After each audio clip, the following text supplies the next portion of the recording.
What if the pain doesn't go away? What if God lets it stay? Not because He's punishing you, but because He's working through it.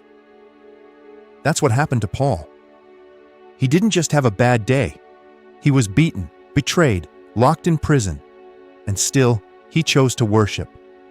Not when things got better, not after a breakthrough, but right there, still bleeding, still hurting, he sang. Why?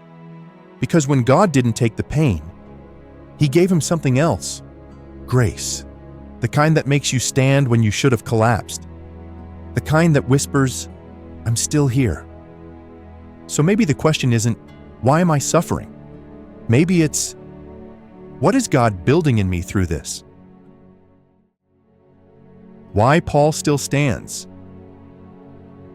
These days, it doesn't take much to knock us down. A delayed answer, a closed door, a prayer that seems to land in silence. We get discouraged fast. We assume that if it hurts, something must be wrong. That if we're struggling, maybe God stepped away. But Paul, he faced pain that would have crushed most people. Whipped, imprisoned, shipwrecked, abandoned. And yet, he didn't break. He got back up. Every time.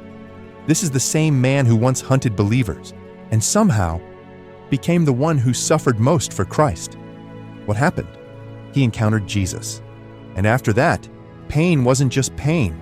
It was purpose. That's what this video is about. You'll discover how grace meets you right in your weakness, how pain can become your greatest strength, and how Paul offered his life fully to God through every trial. Because following Jesus doesn't mean living without hardship. It means learning to walk through it with power. And if Paul could do it, so can you. If this speaks to you, don't forget to like this video and subscribe for more soul-deep, spirit-led content like this.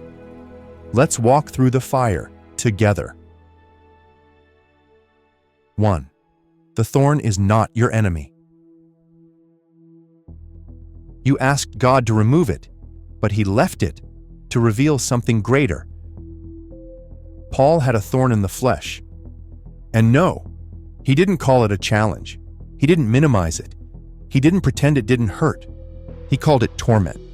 A messenger of Satan to harass me, he said. That's in 2 Corinthians chapter 12, verse 7. No one knows exactly what it was. Some say it was a sickness. Others think it was a mental burden, deep shame, or a struggle from his past. But whatever it was, it stayed. So Paul did what any of us would do. He asked God to take it away. And not just once. He says, and I'm reading from 2 Corinthians 12 verses 8 and 9, ESV.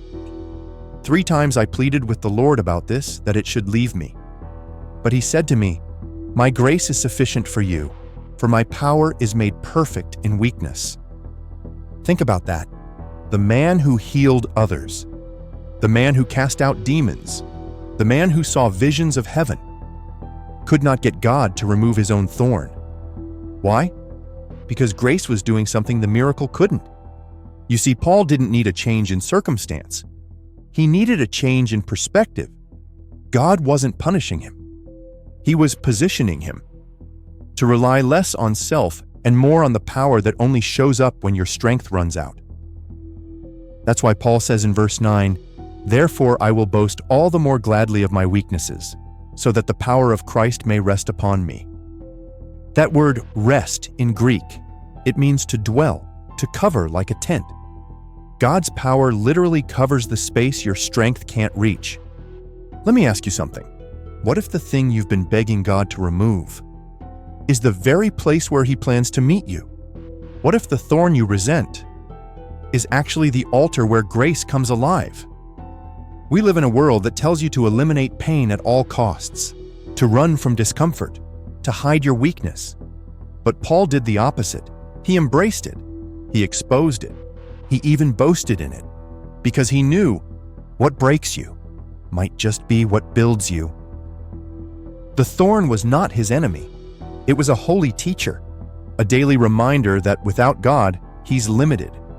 But with Him, he's unstoppable. And maybe, just maybe, God hasn't taken your pain away, because He's trying to show you something you can't learn any other way. Something deeper than relief, dependency, humility, grace that holds when everything else falls apart. So before you curse the thorn, ask this: what if this isn't a punishment? What if it's preparation? Because Paul didn't just live with the thorn, he lived through it, and he came out with power the world couldn't explain. 2. Praise Him in the prison. Imagine this. It's midnight. You've just been stripped, beaten, and thrown into the innermost part of a Roman prison. Your back is torn open. Your hands and feet are chained. There's no light, no comfort, no promise of release. What would you do? Paul and Silas, they sang. They didn't scream. They didn't panic. They didn't bargain with God. They praised. Let's read that moment. It's found in Acts chapter 16, verses 25 and 26.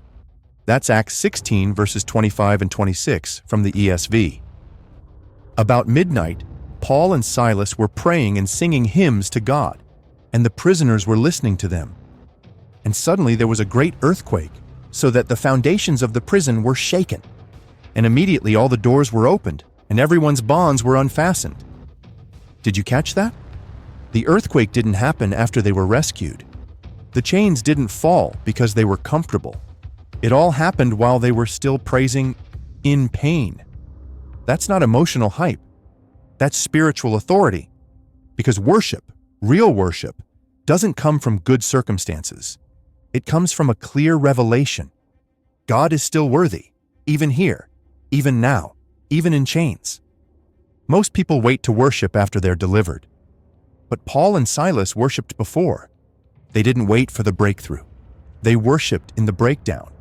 They praised while the blood was still fresh, while their fate was still uncertain. And that's what moved heaven. Here's what you need to know. Worship is not a reaction.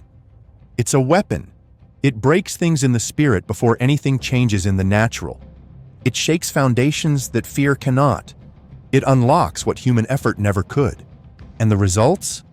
The chains fell. The prison doors opened. But more than that, the jailer, the one guarding them, was so shaken by what he witnessed that he and his entire family gave their lives to Christ that very night. That's in Acts chapter 16, verses 31 through 34. Again, that's Acts 16, verses 31 to 34. So don't underestimate your praise. It's not just noise. It's not just singing. It's a declaration of war against despair. It's a statement to hell. You don't win here. It's a signal to heaven. Even if I'm not free yet, I know who still reigns. So next time you find yourself in a prison of fear, of grief, of waiting, don't shut down. Sing. Even if your voice shakes, even if no one else joins in. Because worship isn't about the outcome. It's about the presence. And when you choose praise in the middle of pain, you might just shake something loose, not only in your life, but in someone else's too. 3. Live like an offering. Paul wasn't just a preacher. He wasn't just a missionary or a theologian. He was a living offering. He didn't hold anything back. Not his comfort, not his plans, not even his life. In one of his final letters, written from prison, Paul makes a statement that echoes across generations. It's found in 2 Timothy chapter 4, verse 6. That's 2 Timothy 4:6 from the ESV. For I am already being poured out as a drink offering, and the time of my departure has come. Let that imagery sink in. He doesn't say, I'm being taken. He says, I'm being poured out. Willingly, fully, joyfully, not forced, not regretful, but intentionally surrendered. This wasn't just poetic. It was the posture of his life. Paul saw himself as a vessel, meant to be emptied for the glory of God. His body, a living sacrifice. His time, spent. His suffering, redeemed for a greater cause. His future, not his own. And here's the thing. Most of us want to follow Jesus, but we still want to stay in control. We want purpose without pain, blessings without surrender. But Paul didn't live that way. He wasn't trying to build a brand or protect his image. He was all in.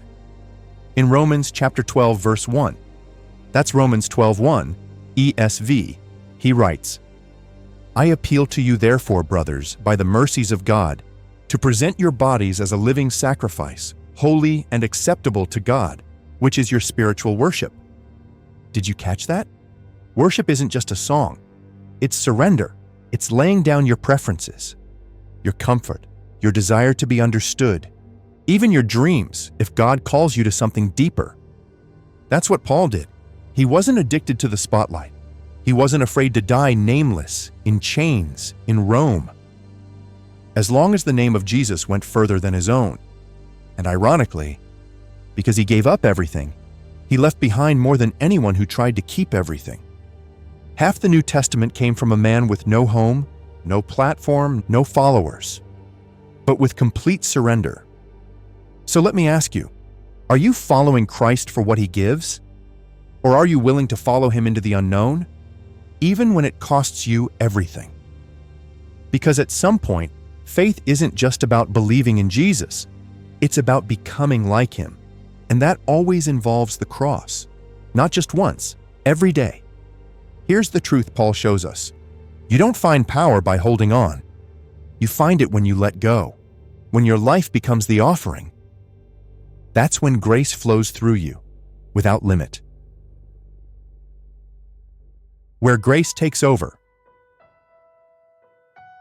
So let's step back for a moment. Think about the man we've been walking with. Paul Dash, a man who knew pain, a man who was never promised comfort, but found clarity in the fire. Let's remember what he taught us. He had a thorn, something that never left, but instead of fighting it, he surrendered to grace. My grace is sufficient for you, for my power is made perfect in weakness. That's in 2 Corinthians chapter 12, verse 9. He didn't run from weakness, he boasted in it. He was chained in a prison cell, but he chose to praise, not after the miracle, but before it, because worship isn't a reward for deliverance.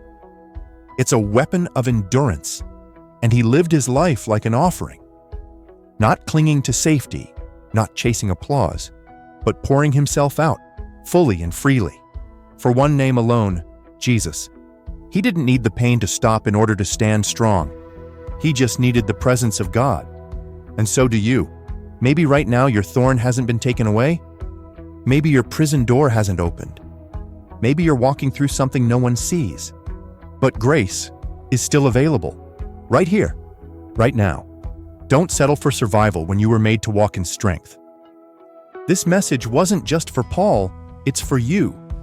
God can turn the very place of your deepest pain into the birthplace of your greatest power.